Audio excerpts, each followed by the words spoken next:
UFC 313 is officially over. Magomed Ankalaev is your new UFC light heavyweight champion by defeating Alex Pereira by unanimous decision.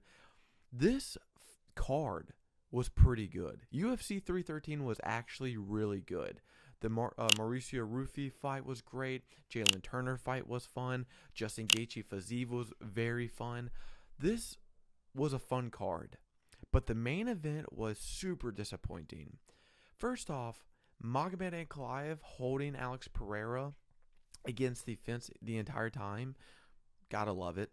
He's such a great grappler that he can't even get one takedown. One takedown. He can't even get that.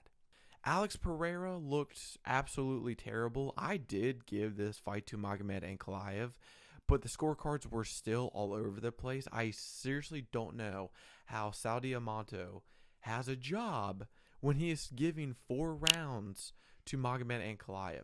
He gave rounds 2 through 5 to Ankalaev. What are you looking at, bro? What fight are you watching where you're giving rounds 2, 3, 4, and 5 all to Magomed Ankalaev when it's super close?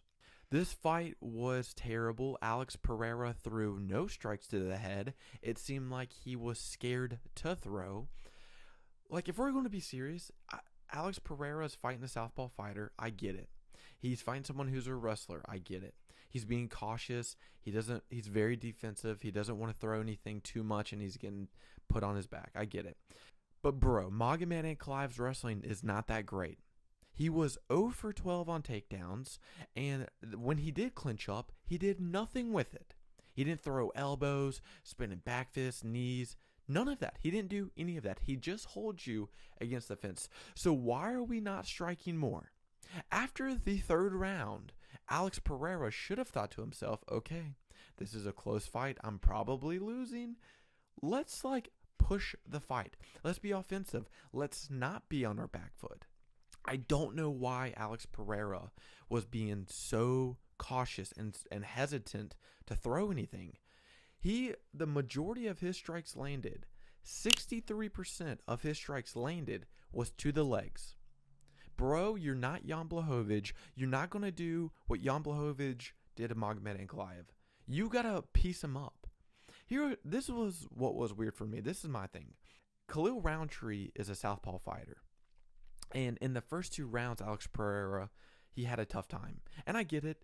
Khalil Roundtree's not going to go for the takedown. But there was some thought. Like, what if Khalil Roundtree goes for the takedown against Alex Pereira? There was some thought. But he didn't. But it was just a striking affair. How is it that when Alex Pereira fought Khalil Roundtree, 75% of his shots were landed to the head? And he's a southpaw fighter. And he was getting beat up in the first 2 rounds, but he came back and won. You're telling me you can't do something similar to that to Magomed Ankalaev? He's a southpaw fighter. You're just going to throw the lead calf kick? What are we doing? Throw a switch kick. Throw a jumping left hook or something. Throw something up. Why are we just going to the legs? Like, you think you're going to win the fight? You're going to win the championship fight against Magomed Ankalaev by just calf kicking. It was ridiculous. Super close fight. I gave rounds 1 and 5 to Alex Pereira. And those were the rounds that he did kick the legs the most. He did lay in some good strikes.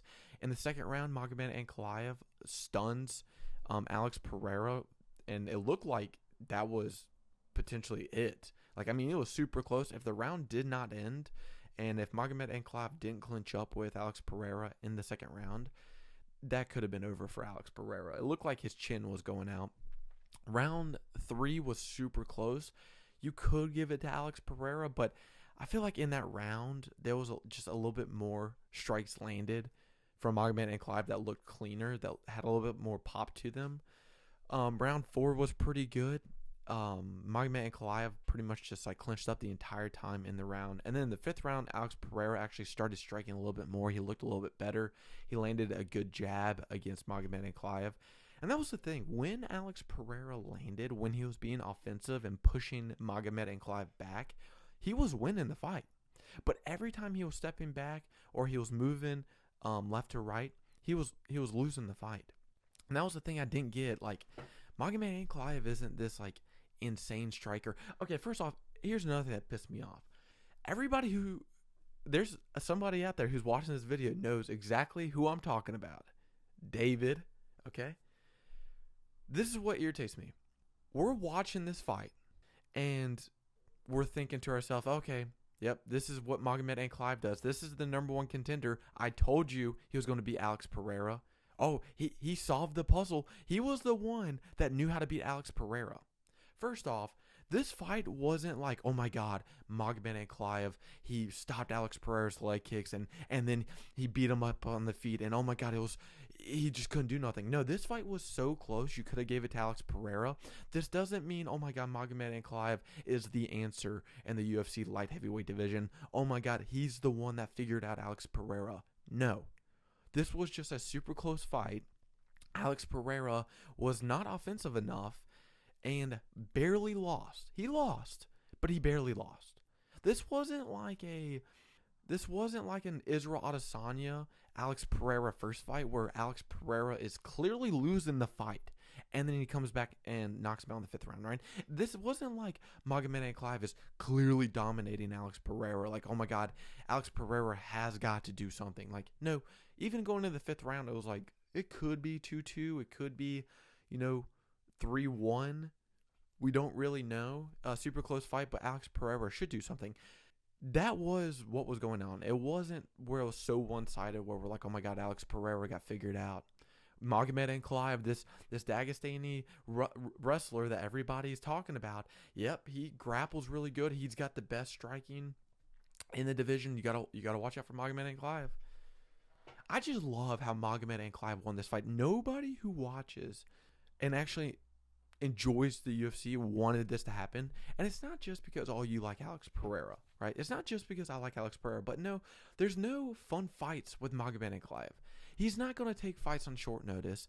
He's not going to have a all-out war or have these insane finishes. No, he's going to have a close fight, a boring decision, make terrible mistakes, but edge it out because you have Sal Diamato giving you 4-1, giving you a win. Like, that's who Magomed Ankalaev is. He's not an entertaining fighter. He's not fun. Like, Magomed Ankalaev did do good. He did what he needed to do. He was pushing back Alex Pereira. This is on Alex Pereira, without a doubt. This is on Alex Pereira. He fought terribly. He didn't throw anything at the top, didn't throw any switch kick, didn't attack any head or body, didn't throw any body kicks or head kicks, nothing. He wasn't putting together any combinations.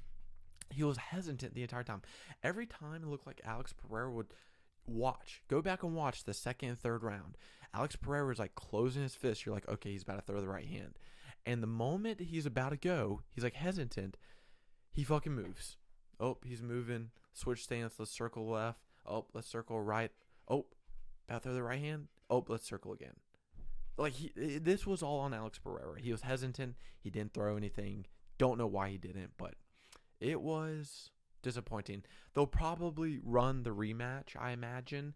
There's literally nobody else in the light heavyweight division that deserves the title shot.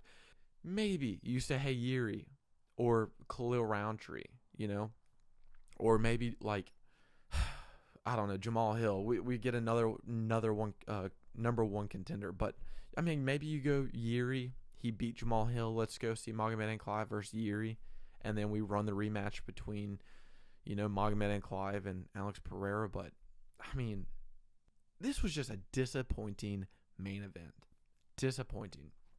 Other than that, in the co-main event, Justin Gaethje defeated Rafael Fiziev in a super, super fun, exciting fight. I mean, this was an insane matchup. Going into this fight, Rafael Fiziev coming in on 12-day notice, hasn't fought in 18 months. There was a little bit of a concern. There was a little bit of concern on Justin Gaethje having not fought since he got knocked out against Max Holloway at UFC 300, getting put out on his face. Nobody really knew how each fighter was going to look, but we all knew that they were both going to bring it. It was going to be action-packed. Justin Gaethje looked really good. It looked like in the first round, he was trying to get comfortable with getting hit, and that's totally normal after getting flatline knocked out by Max Holloway. There was a little bit of hesitation in the first round by Justin Gaethje. He wasn't really putting the combinations together or throwing the body kicks as much or the head kicks. But my God, by the second round, Fiziev ripping the left body kick and Justin Gaethje throwing the 1-2 down the middle. Like every time Fiziev would throw the body kick, Justin Gaethje is just chasing him down with the right hand. It was a beautiful fight. It was insane. It was insane. I was kind of surprised that Fiziev didn't throw more kicks to the left side or throw like more knees or set up knees like a switch knee or like even like a flying knee, because every time Justin Gaethje would feint or he would slip, he was dipping down to that right side so much. So I was really shocked that Fiziev didn't catch him with something. There was a couple times with the head kicks and the spinning back kicks where they got super close. Justin Gaethje himself landed a ton of head kicks. Second and third round, I think I gave it to Justin Gaethje. That first round, I gave it to Fiziev. I thought it was very close. I thought he landed a little bit more powerful shots, more meaningful shots than Justin Gaethje. But the second, third round, Justin Gaethje was biting down on his mouthpiece. He was ripping body shots, combinations. One thing I love about Justin Gaethje is like even if he's getting hit, he's going straight back, but he's throwing as he's going back. So like as he's moving back, he's still throwing, which you got to be careful for because you can get knocked out with your chin up. But Fiziev, every time Fiziev was getting punched, he just stopped throwing. So every time Justin Gaethje was moving back or exiting out of a combination, Fiziev would just stop. So he was landing those shots, and Fiziev wasn't. So that was a great fight. That was actually, this might have been, besides the main event, to be honest with you, this might have been the best card of the year so far. Definitely better than UFC 311, better than 312. This might have been so far the best card.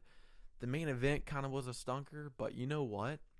It was better than Dricus du Plessis versus Sean Strickland. And, Renato Moicano and Islam Makhachev was, 2 minutes of fun? That's what they call me in bed, is 2 minutes of fun. But UFC 313 is officially over. Alex Pereira did literally nothing. I'm still with my boy. I like my boy Alex Pereira, but bro, throw him more to the head. You're 37 years old. What are you waiting for? You know what I'm saying? The time is now. The time to almost get knocked out is now. Do it now. Like if Alex Pereira would have beaten Magomed Ankalaev, bro, we're talking about you versus John Jones or you versus Aspinall. But now we got to talk about a rematch and then a trilogy fight with Magomed Ankalaev. So disappointing. Saudi Amato must get fired. Giving 4 rounds to Magomed Ankalaev is just atrocious. But that was the recap of UFC 313. I will be making a video of the entire main card, breaking down Bobby Green all the way up to Pereira again. Be sure to like, comment what you thought about the fight. Who should Magomed Ankalaev fight next? Should he fight Yuri or should they rematch with Pereira? Super close fight. You can't call it a robbery, but it was close. That third round was super close. Saudi Amato should be fired. Thanks for watching. Be sure to subscribe. See y'all in the next video.